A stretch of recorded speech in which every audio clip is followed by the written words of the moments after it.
First place Arsenal host fifth place Man United at the Emirates on Sunday. I'm Will Pugh, that's Dean Scoggins. This is Tactics Exposed Team Talk. We got 3 questions from you guys at home, which Dino's going to answer. Dino, let's start with number 1, massive game on Sunday. Can Manchester United's midfield 2 cope with Arsenal's midfield 3? Yeah, well, thanks for the comments. There was quite a few comments that were just not only just another classic Will Pugh overshirt, but there were quite a few comments as well about the midfield. Because remember in the last game, we talked about Man United versus Man City, how United went back to that 4-2-3-1, but it became a 4-4-2 in a mid-block shape against Manchester City. But now, obviously, against Arsenal, which these comments are alluding to, you've got that Arsenal midfield 3. So if you're talking Ødegaard, Rice and Zubimendi, then we'll bring them into the shape.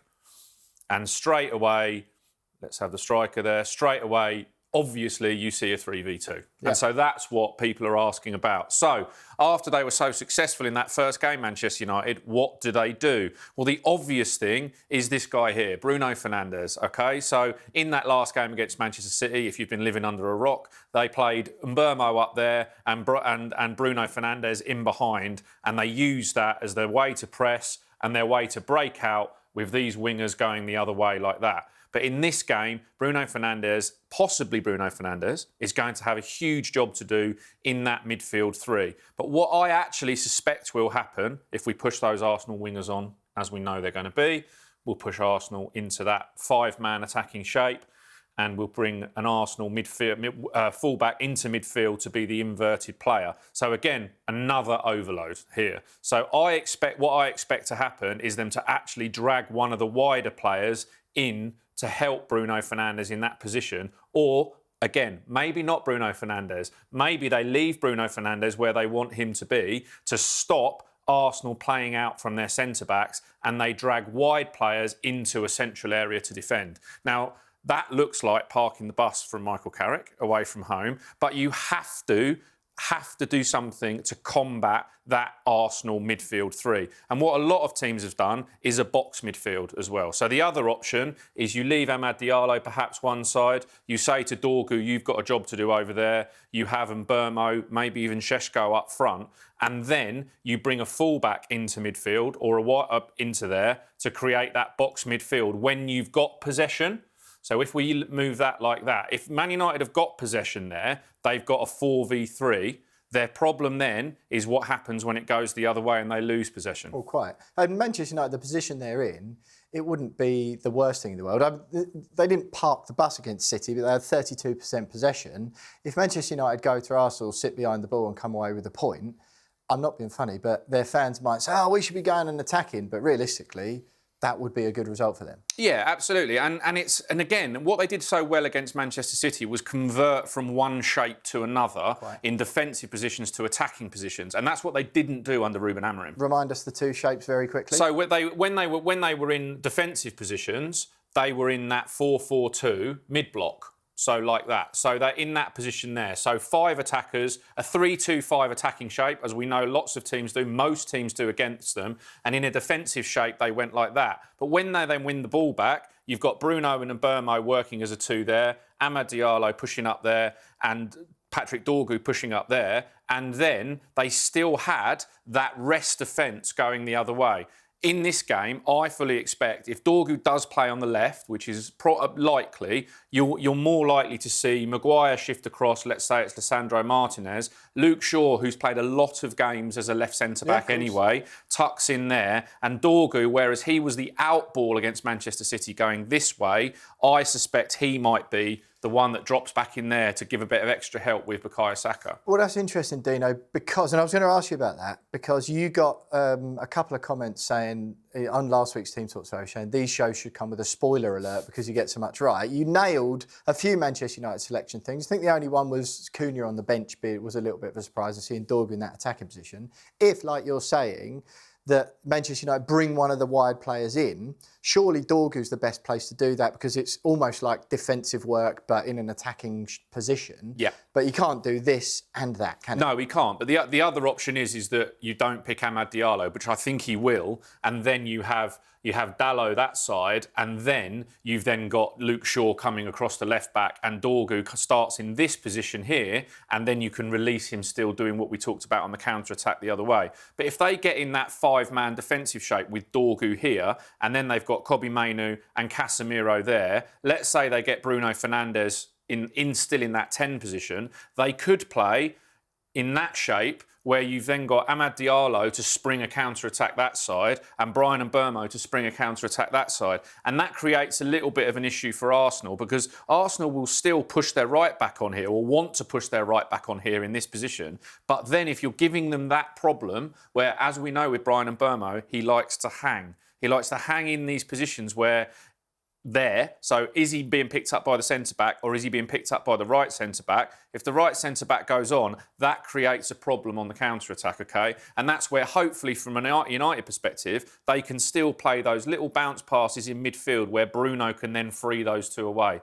So to answer those questions, they're going to have to beef it up in there. And whether that is sacrificing Bruno further forward because he's the most natural fit for that little position there, but then how do you attack? Because what Arsenal will do, if they push a right back on, let's just say, they will have Zubimendi from midfield dropping back into the back three. So you have Gabriel, Zubimendi and Saliba.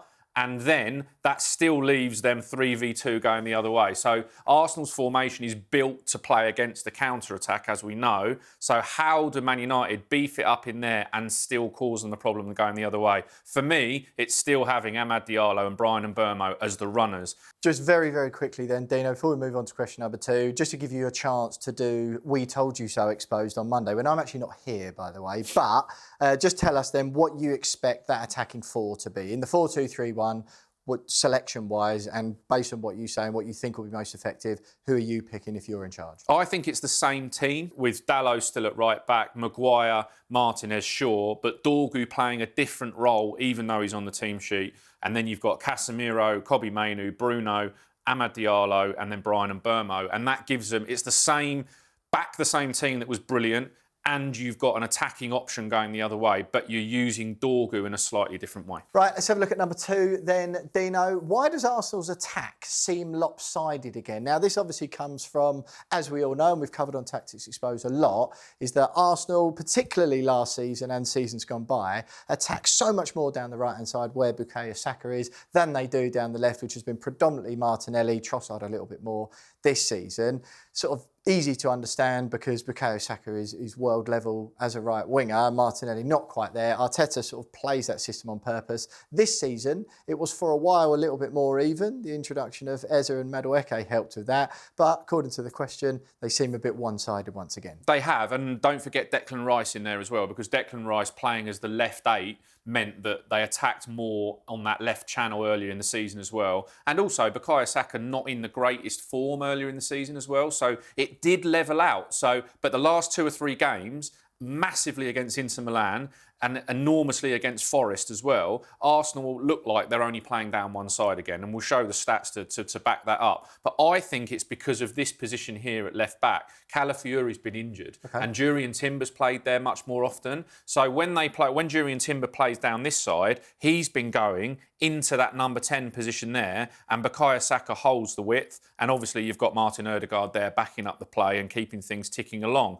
And then, now it's Ben White. Ben White likes to go up the outside a bit more than Timber does and plays in that position there on the overlap much more often. But because Timber's been playing as the left back, his tendency is to go in there as the inverted fullback, joining that front line as they do, throw numbers into that position as Arsenal do, but not go round that outside. And that's where Calafiori was the marauding fullback, left-footed as well. And that means that Timber's spending a lot of time either in there as an extra 10, or let's say Declan Rice moves into there. Timber's been coming into midfield with Zubimendi, and then it's all forced down that side again. And of course, if you've got Trossard or Martinelli playing over on that side, right-footed, tendency to come back inside. Trossard had a hot spell around Christmas, gone off the boil a little bit now, and Arsenal when you defend against Arsenal on that side of the pitch, you're almost encouraging them to go around the outside. Because if they've only got one man in the box, be that Gyokeres or Jesus,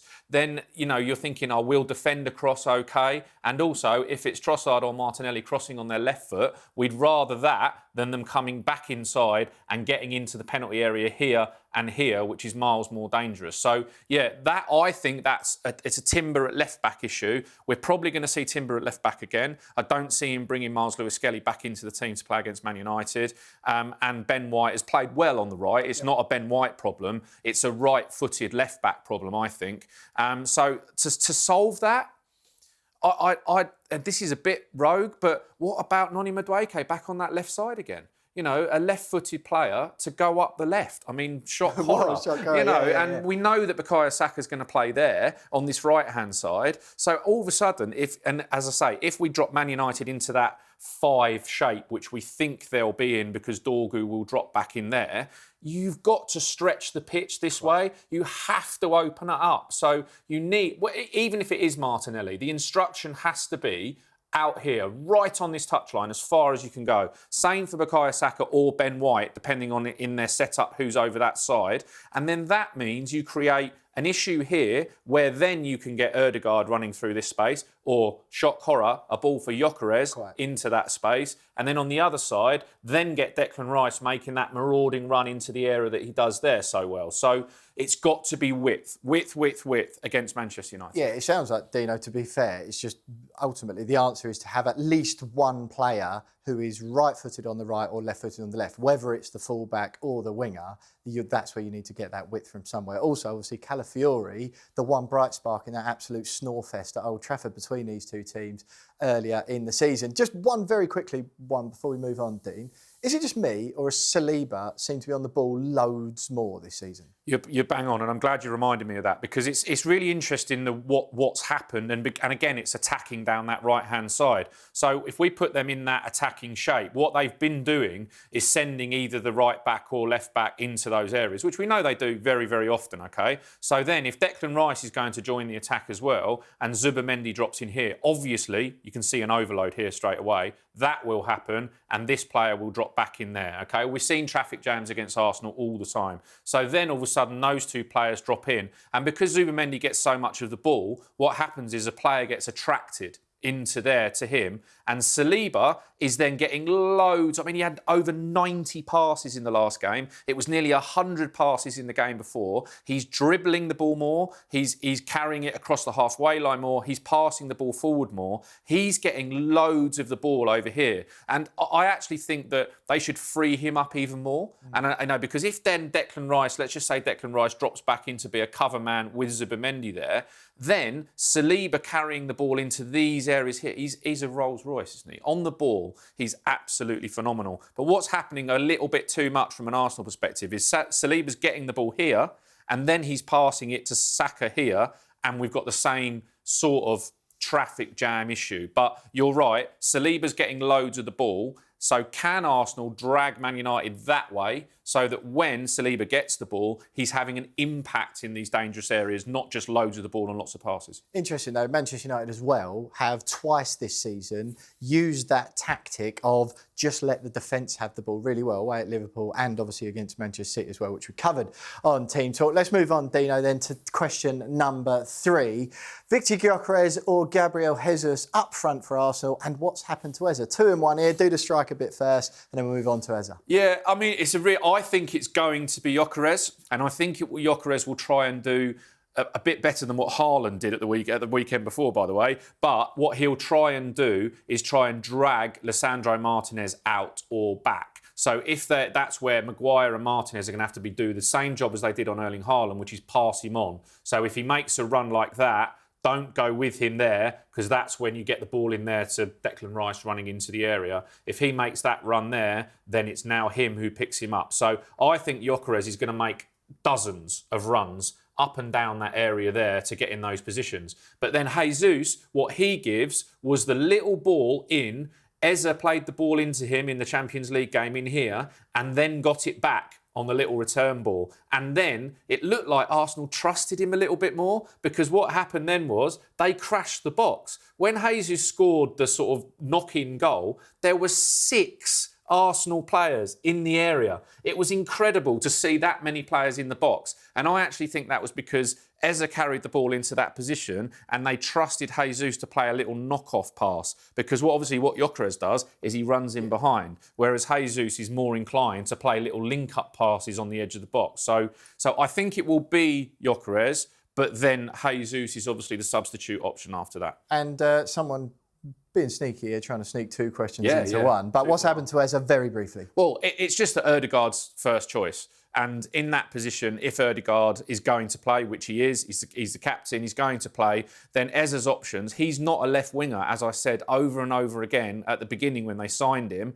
And he occupies a very similar space there to Declan Rice when Declan Rice attacks, or when they've got Martinelli or whoever it is playing as well. So when he was playing as the 10 off the striker when Ødegaard was injured. So, but again, an amazing option off the bench. And also, I think the substitution is either Zubimendi off or Rice off. Heaven forbid, I wouldn't take Declan Rice off if it was me. But Zubimendi off, then you play Rice as the holder, and then you bring Eze on, and you end up with a winger over there, let's say Madueke. You end up with Eze attacking that space there, Gyokeres or Jesus attacking that space there, and you've still got Ødegaard and Saka. So that's pretty frightening for the last 20 minutes. Well, look, don't forget as well that with Betfair's Safe Sub, your bet isn't over if the player you've backed gets subbed off, because your bet simply rolls on to the player coming on. So, for example, if you've backed Declan Rice to score, he hasn't done that, get subbed off for Eze, like Dino mentioned, and then Eze whacks one into the top corner, well, you still get paid out. Happy days indeed. Look, brilliant game coming up at the Emirates on Sunday afternoon. And before we move on, a big shout out to our brand new Arsenal YouTube channel, The Full Arsenal. So if you want in-depth match reactions, sharp tactical breakdowns, not as sharp as these ones, transfer talk and honest fan debate around the Gunners, this is one to subscribe to. So go and check out The Full Arsenal. And of course, make sure you subscribe to SunSport Tactics Exposed playlist. Like this video, let us know what you think in the comments, and we'll see you on Monday.